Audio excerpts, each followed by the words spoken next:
Hi, it's Charlton. The best way to experience this season of Sounds Current is in order, so if you haven't already, please listen to episodes 1 and 2 and then come right back here to this moment.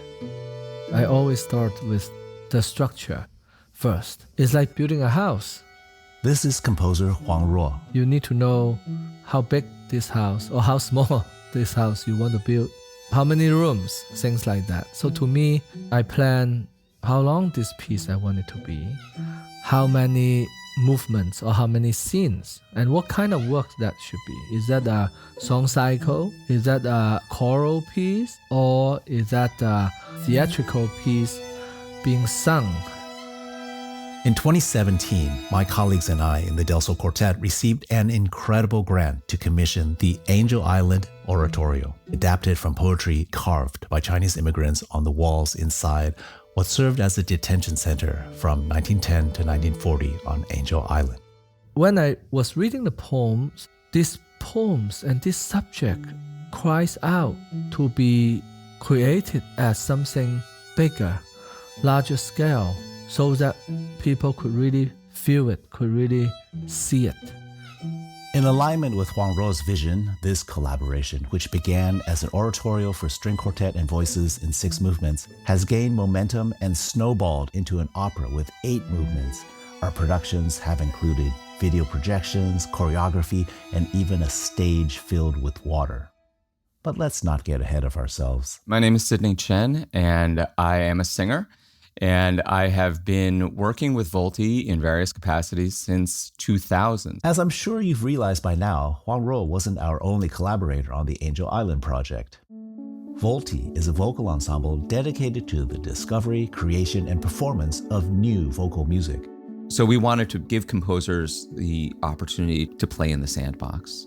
And that's been Volti's ethos this whole time of, let's just use this group as a chance to explore possibility. Whatever that means to you as a composer, we're willing to try it. We're game. Volti has a long history of performing contemporary music in the Bay Area, even having worked with Huang before and sung in Chinese. They were the obvious choice for Angel Island. One of the things that Volti did in preparation for the piece is we had some good conversations about the history around the poems and about the Exclusion Acts. The Chinese Exclusion Act prohibited immigration of Chinese laborers and made it impossible for Chinese immigrants to become naturalized U.S. citizens. When we talk about immigration in the U.S., we tend to talk about the pull factors. There's gold here. There's opportunity here. Of course, people want to come to America, the land of opportunity. But we very rarely focus on the push factors on the other end. Like, why did somebody feel that they needed to uproot their whole lives? What was happening in China in the mid-1800s that made people say, I need to leave here and find something in this other place because things are not stable in my home, because there's literally a civil war going on. The Taiping Rebellion, all of that stuff that was happening in China in the mid-1800s. 1910, this was the end of the dynastic period and the revolution there. Then we also had conversations about, okay, these people who were done with the gold rush, done with building the railroad, now what? What is the situation with the American economy? And how does that fuel racial tension? So the piece itself gave us an opportunity to talk about all of these things. Another thing that I think is very valuable is that it gives everybody a chance to spend some time with these poems that were written in Chinese, and in this poetry, which is so personal and so full of images and so human, that it allows us all to get into a mental space of another person and try to understand their experience. So it doesn't matter what background we have going into the piece. Once we start looking at one person's words that were important enough for them to carve into a wall, I'm just thinking about how hard it is to whittle things into something that looks even remotely like what you want it to look like. And these people are doing calligraphy. And to see those texts and to see how beautifully they're written in wood, it just shows how much personal investment went into each one of those words. It's not a letter, it's a crafted poem. The development of the Angel Island project was well underway. We had collaborators, we had momentum, we had a time frame for the world premiere in October 2020. And then, like so many creative projects of our time, we slammed into the wall of the COVID-19 pandemic. From the Del Sol Quartet, this is Sounds Current, Angel Island. I'm Charlton Lee.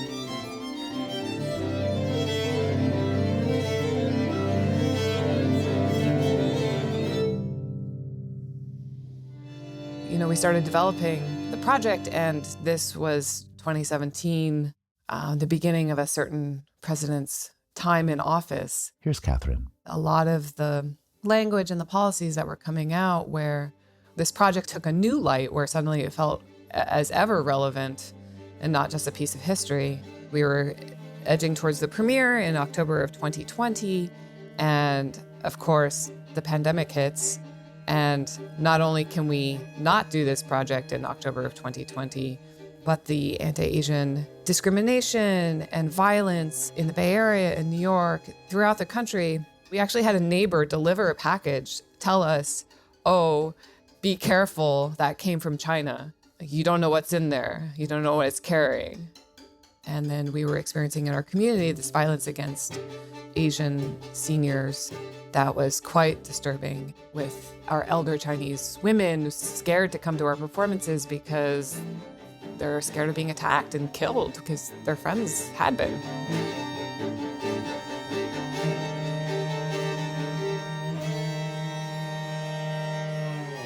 With the premiere of Angel Island postponed indefinitely, there was a sudden void in Huang Ruo's calendar. When the pandemic started, I fell into this dark hole, the black hole of numbness and hopelessness, of not knowing what the future lays. All the performances were cancelled, and everyone stays home. And I decided I want to just write a piece about how I felt. It's not to any specific artist as a commission, but because it's not for any artist specifically, it is for every artist. So I wrote this piece called A Dust in Time as a meditation to help me to get out of that stage of numbness and hopelessness. Huang Ruo spent months writing A Dust in Time, inspired by the Tibetan Buddhist sand mandala, a practice in which you meticulously create a geometric design out of colorful grains of sand, and then, once it's complete, it's wiped away as if it never existed. You need to vanish that world, to let go of it, and to go back to where you started, which is nothing. But throughout the entire journey, you gain something. You gain the ability to let go of the most precious thing for you. And only once you learn the act of let go, you could gain the heart of compassion. Since Huang Ruo was composing in isolation, A Dust in Time only existed as MIDI files, and of course in his head. What we call MIDI just stands for Musical Instrument Digital Interface, a useful but limited electronic approximation of what a musical piece sounds like. Every night I just listen to the MIDI playback and go to sleep, And one day I remember we were talking, and to my surprise, you told me that you guys were still together and rehearsed in person. I think either you or Catherine offered to read A Dust in Time to me. I was so touched by that because it has been several months I never heard anything performed live.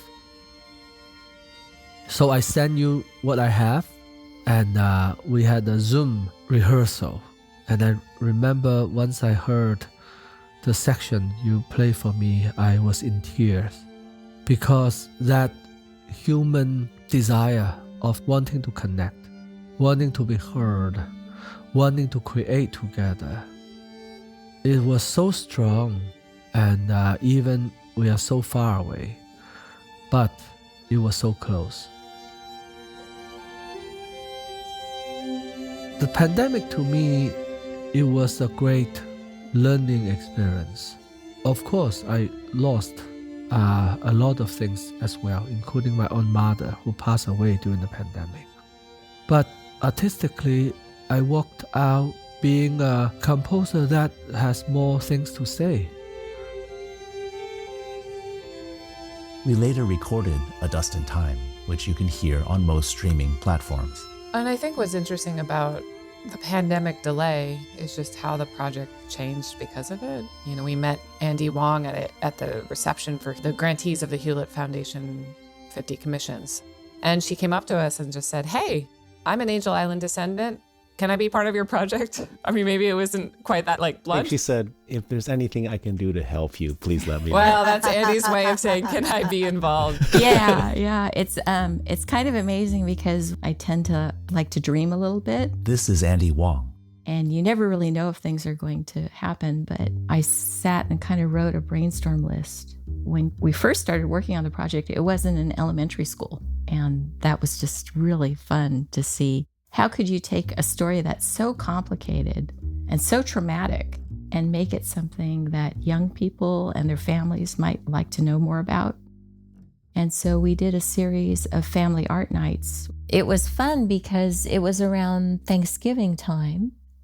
And so we actually served a no-meat Monday meal. It's a part of the Chinese way. You know, you never let your guests go home hungry.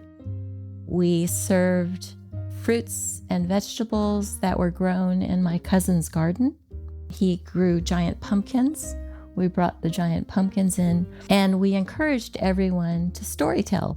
We started the evening with a musical number, and then I kind of made up a story about traveling to Angel Island as the quartet played. And then we also encouraged the families to use the StoryCorp app at Thanksgiving and to ask an elder to share a story. I think we began that before pandemic, and then pandemic hit, and then we had to alter the ending. We had planned to do 4 family art nights, and on the third one, COVID hit and the school shut down.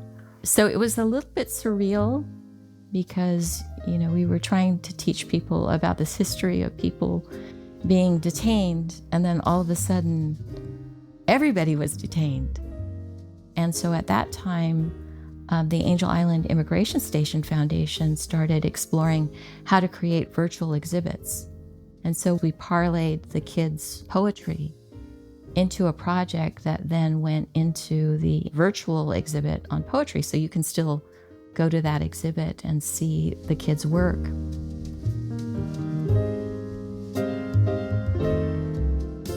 I'm Susan Moffett, and I worked with Del Sol on putting together a year on Angel Island at UC Berkeley. Susan Moffett is another serendipitous connection to arise from the fog of the pandemic.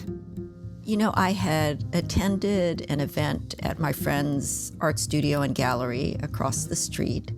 And so when that event ended and I came outside, I heard this extraordinary string quartet playing on the sidewalk in front of Sweet Adeline Bakery. And I thought, these guys are too good to be just playing on a street corner. And so when you stop, I said, "Who are you? What are you doing here?" And just learned that you were Del Sol, and I got your card. This was the fall of 2020, is that right? Yeah, I think that sounds about right. It's kind of the fog of the pandemic. I'm not sure what happened when, but it was really an extraordinary chance start to what turned into a really big ongoing collaboration. You know, my mother's family immigrated from Japan, and Angel Island is a place, the immigration station had people from all over the world coming, many from China, some from Japan. And my mother's mother had come to the U.S. as a picture bride to join her husband, my grandfather, who she had never met. She came to Los Angeles. I still need to research. There's a good chance she might have come through San Francisco and possibly through Angel Island. I definitely felt a sense of connection just thinking about the immigrants coming way across the Pacific to California, not knowing what they would find. That's one part of the connection. And then my mother's family was also, during World War II, they were incarcerated at Manzanar, which was one of the concentration camps for Japanese Americans. Those were also wooden buildings. It's interesting in the poetry of the Chinese people who were incarcerated in Angel Island, the shack-like nature of the wooden buildings is always there as part of the poetry.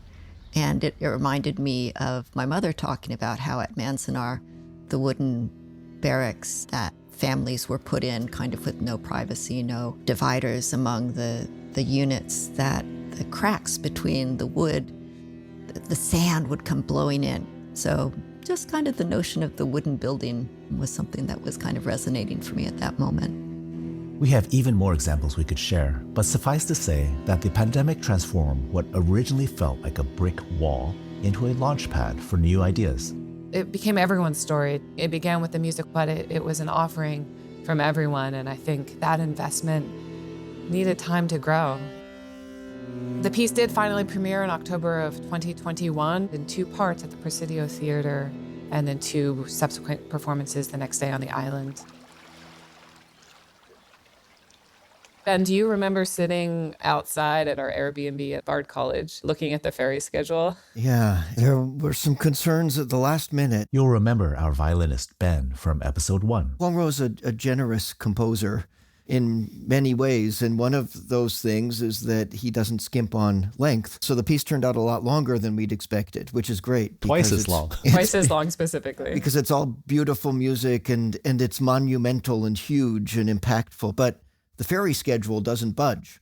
And Angel Island is an island, and you can still get stuck there at night if you miss the last ferry. So suddenly that became a concern. And I started calculating the length of this piece, and I said, oh no, we're not going to make it off the island. As we were puzzling out the ferry problem, we realized that California had been in drought for so long that we'd grown somewhat accustomed to the idea that you could go and enjoy a sunny day in the bay, but there was a historic atmospheric river heading down the mouth of San Francisco Bay. At about the same time we were about to start playing. It was an atmospheric river that also was like a bomb cyclone. It had some very terrifying name. Like a Pineapple Express bomb cyclone.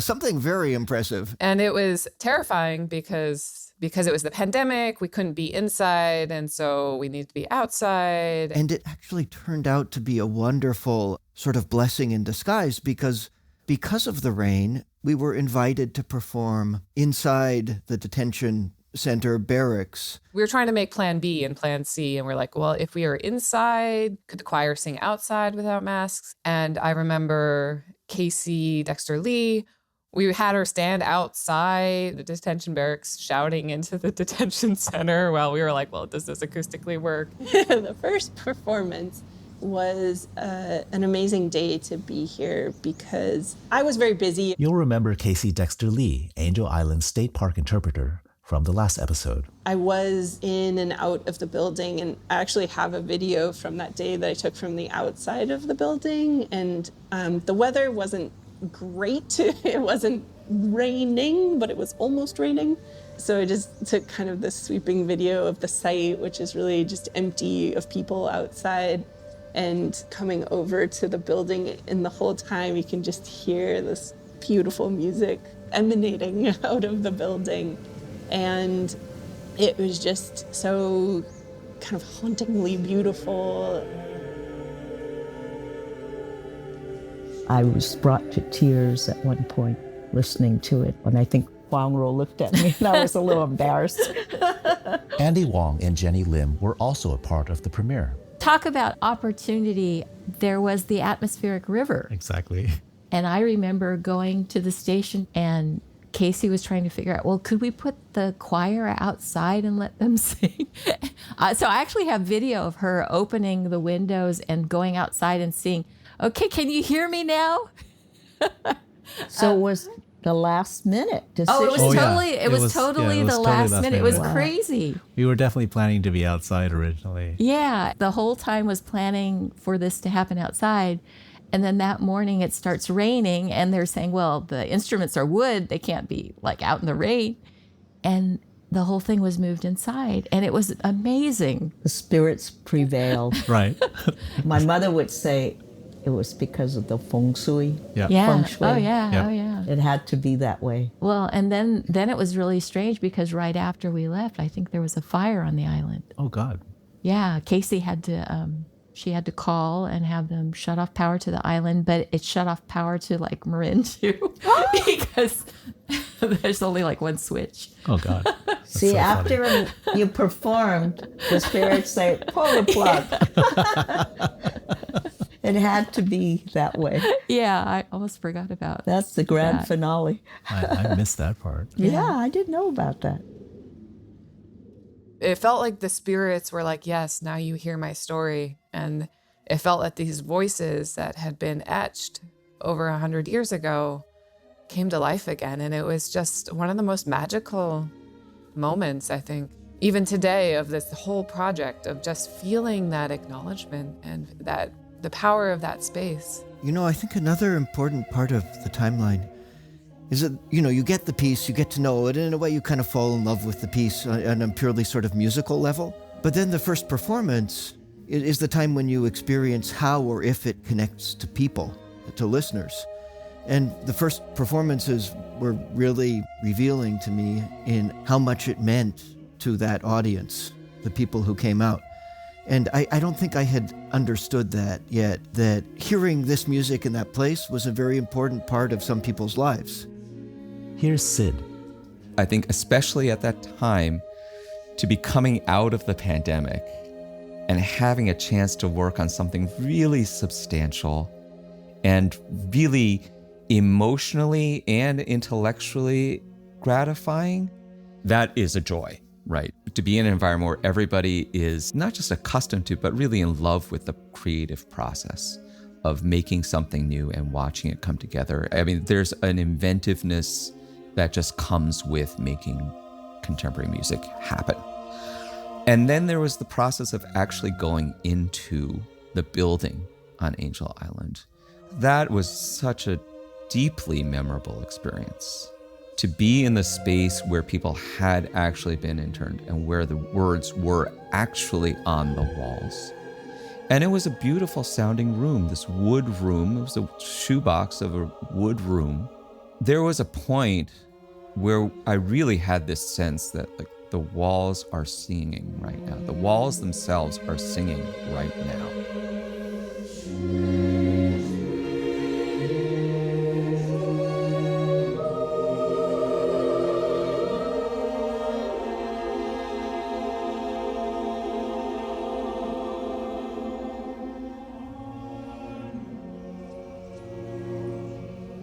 Here's Casey on the island with Huang.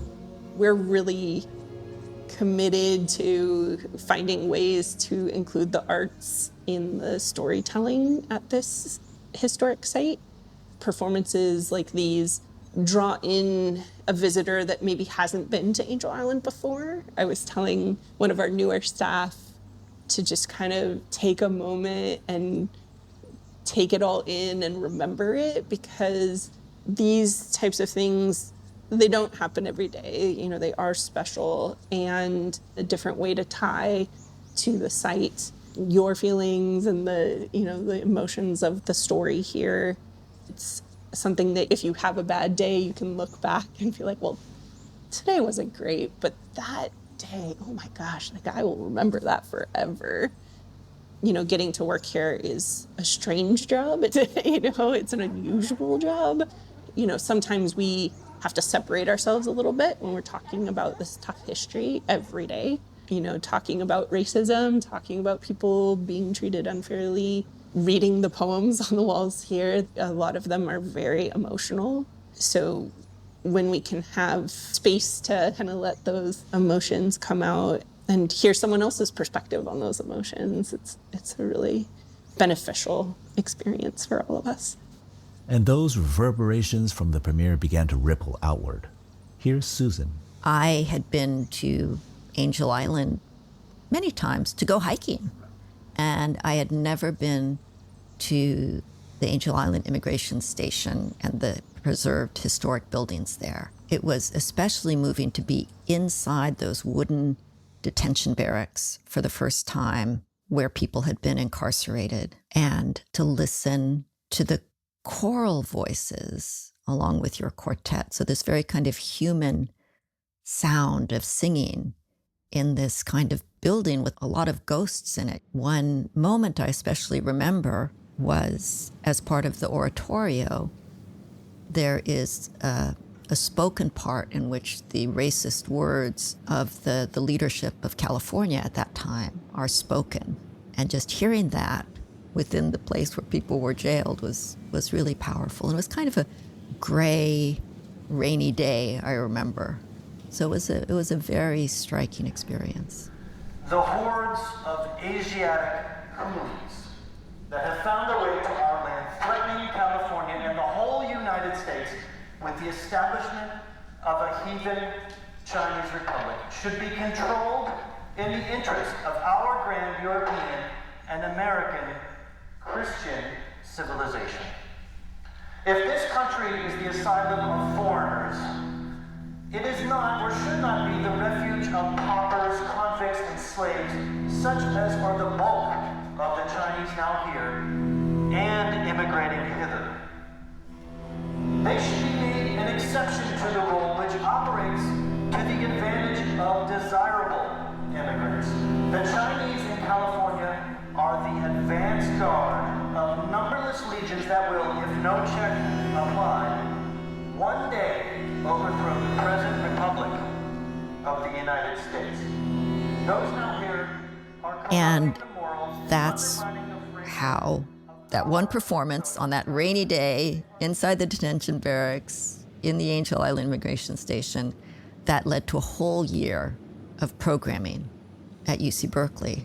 We built a lot of curriculum. We had 40 affiliated courses. We had students creating a day of site-specific performances for the California Preservation Foundation. And we were trying to demonstrate how performance could really enhance a historic space. To have this kind of bodily experience of connecting the story of the place to their own present day experiences, because, this was happening during the pandemic and the anti-Asian violence, and also so many conflicts over immigration at the US-Mexico border, so many racial reckonings happening after the murder of George Floyd. All of this was happening at once. And it was really, I think it was a good chance for the students and the faculty and the audiences to process and kind of digest and deal with what was going on in the present day by connecting to a better understanding of history with the help of the arts. I'd like to hear a little bit from Hei Young. What stands out to you about the premiere? She wasn't there. Oh, you were That's why there. she's been a little. That's why she's been very quiet. So soon after I officially joined the quartet, I was still living in New Jersey. I hadn't moved to the West Coast yet, but we met in Washington, D.C. to perform the piece at the Smithsonian Museum of Asian Art. And the performance was going to be a collaboration between the Del Sol and the Singing Sergeants, which is the U.S. Air Force Band. U.S. Air Force Band. So that was a very special occasion. As Huang said, this is the capital of the United States. It's so important that this piece gets performed here. And he felt very strongly about it. Angel Island, this piece of history, which is crucial to U.S. history, which is crucial to Asian American history, because it is dealing with the painful stories of the past that was due to racist policies that were created by the U.S. government. I mean, the singing sergeants, they sang so beautifully. And what was fascinating for me was that they were in uniform. They were in full regalia. Yeah, and Huang Ro conducted, and he conducted so beautifully, so openly. It was a very powerful experience.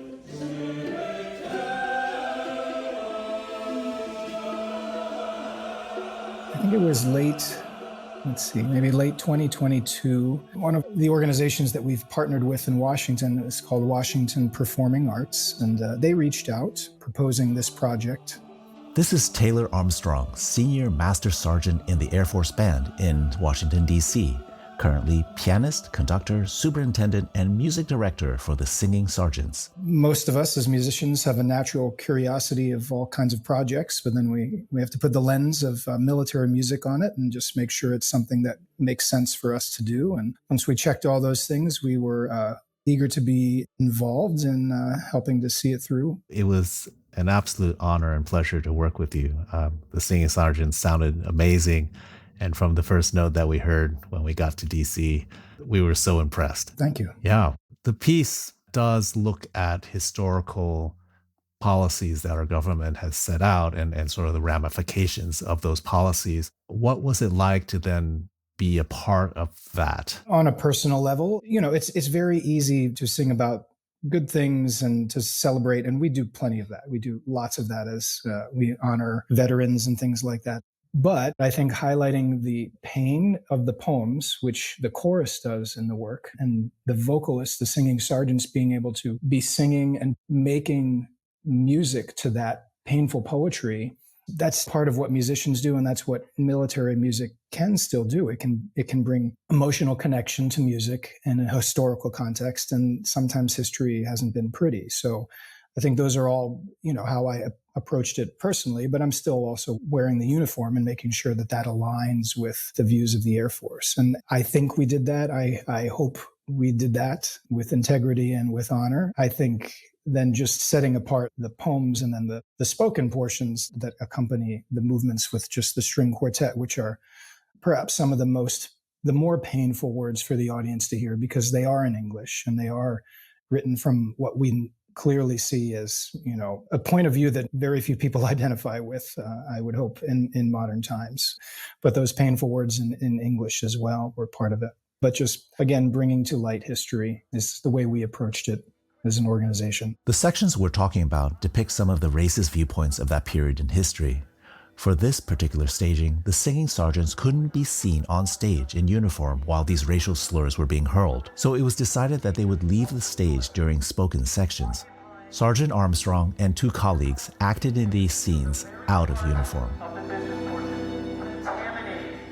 Our growing youth by the means of cheap prostitution, of which medical testimony can be given, having no desire to become enlightened with the truths of civilization and Christianity. As we were discussing the work early on and then discussing with you all, we made that choice that while the choir was bringing to life the poetry, it wouldn't make sense to bring the kind of hateful speech to life just because of the context. It's painful to read and awkward to read those words in front of other humans. Not necessarily a good feeling either in rehearsal or in performance. But I think, again, hopefully in the scope of the work and the way that it was delivered is a meaningful, it's a lesson for humanity, right? That's what we do when we highlight painful parts of our past. We're teaching, we're educating others. In the military, musicians were part of what we call soft power, which is influencing hearts and minds. And soft power is a lot cheaper than hard power. It's a lot better to reason with and to teach and to hopefully inspire humans to be peaceful with one another and teach them about the lessons of what can happen when we're not kind and fair to each other. I asked Taylor to say more about this concept of soft power. It's not my term. It's a term that we as military musicians use because the role of military music is not one that's familiar with many people, or people would question even the existence of music in the military. But I will say some of the most meaningful experiences I've had serving in the Air Force have involved making music in a language or singing in a language that's not ours, honoring guests in Washington, D.C., or traveling. We had some memorable experiences because we put the effort in of, connecting with people in their language. So that can be meaningful. I think that's what the military musicians and public affairs side of the military think about using music as a vehicle and a common language to bring people together. When words, email, discussions, arguments don't work, sometimes just hanging out with other humans and hearing music can set the mind and heart at ease and bring people to perhaps make a decision, trust a little bit more in that situation. And military and civilian leaders get that. And I don't mean to minimize, but it's an effective tool at communication and trying to influence people, hopefully in good ways. Yeah. It's exciting to know, especially with a new work like this, that it's still living and it's being performed. We're now a part of that history with you, and I think that's very cool. We're just, another part of that journey of sharing something painful that hopefully inspires people to do better. That's, I think, why we're all in the business of, music and life. But that's beautiful.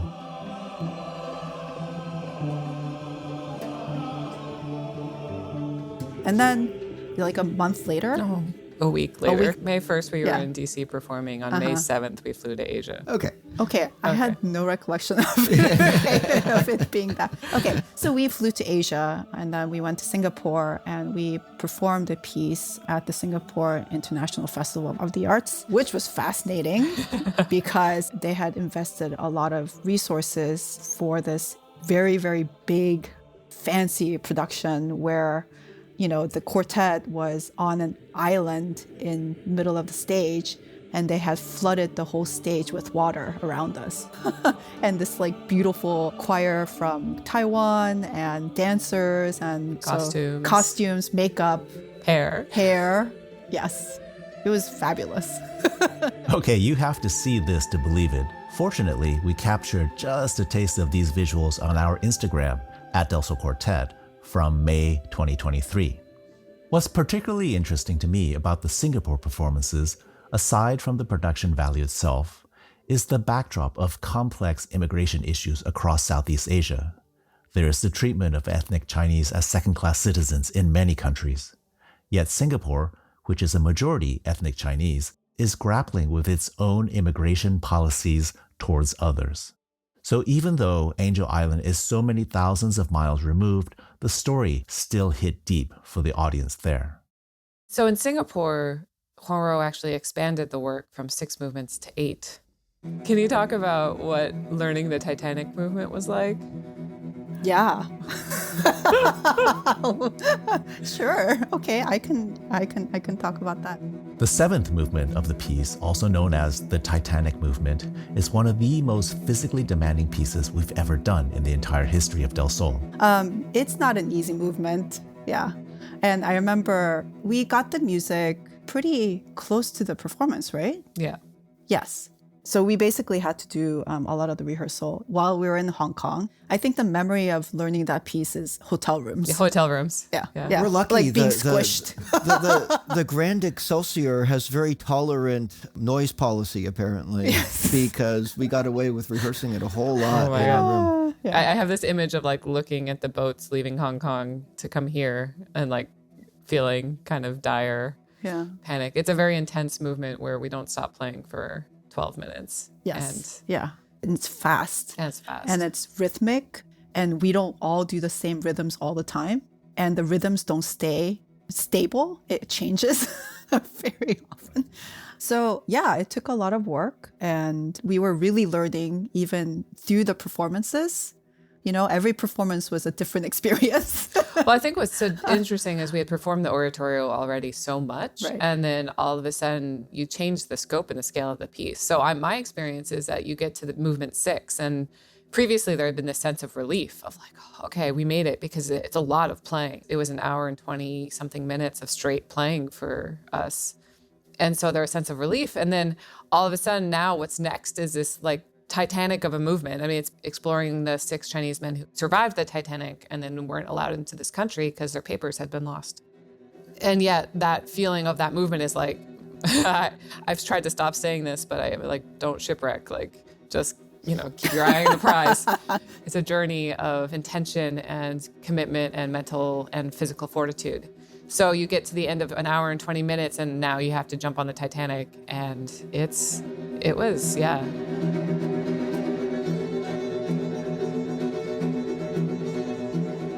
I'm really interested in the evolution of a piece like the Oratorio, which you have performed and staged in different places in different ways. Am I allowed to ask a question? Of course. Yeah. Here's Susan Moffett turning the tables on me. Yeah, I'd love to hear, what was that experience like? I think for us from the beginning, the first proscenium show that we did was like, how do we bring some of the flavor of the island with us? And so we just had some very simple video, almost still. One was an image of the carved words, and it would just pan slowly. Another one was an image of looking out one of the barbed wire windows, and another one I think was just looking at the seascape as like the landing point and the water washing against the shore and the feeling of being right next to the water like that. And from there, the next step going to the UC Berkeley with these much more dramatic visual video content. But then when we went to Singapore, that was fully staged and they flooded the stage. So we were actually performing on an island in the middle of this water. And the singers, and there were 2 dancers at it as well, they were in the water.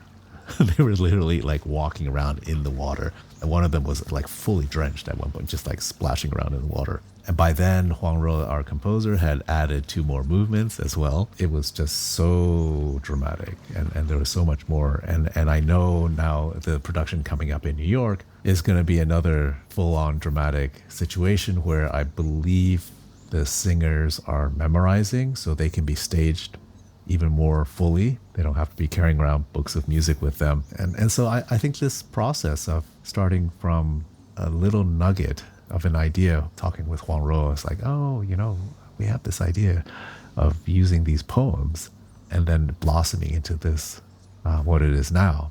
And I think it invites a lot of conversation about our immigration policies, about people moving from place to place. There's so much immigration happening in the world right now. And every story is different, but there are shared elements that people can relate to.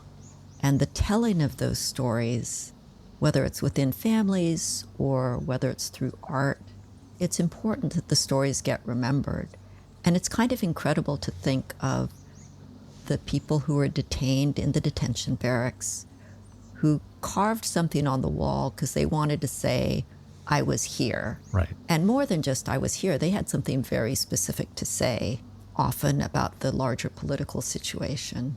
And could they have imagined that it would turn into an oratorio and dance, and that university students would be talking about them years later?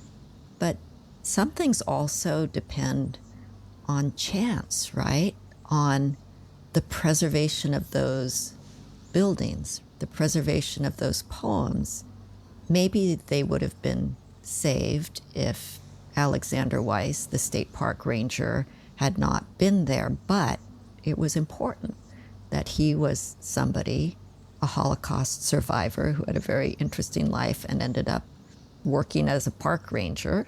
He thought that those poems were important. Yeah. And he happened to know a Japanese American, I think it was a biology professor at San Francisco State, and he thought maybe he will understand why this is important. And then it connected to Asian American activists who said, we've got to save these poems. Right.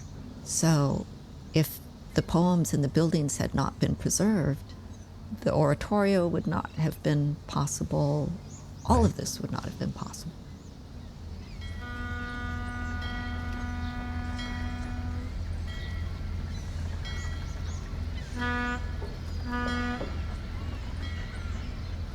Next time on Sounds Current, our New York performance and the future of Angel Island.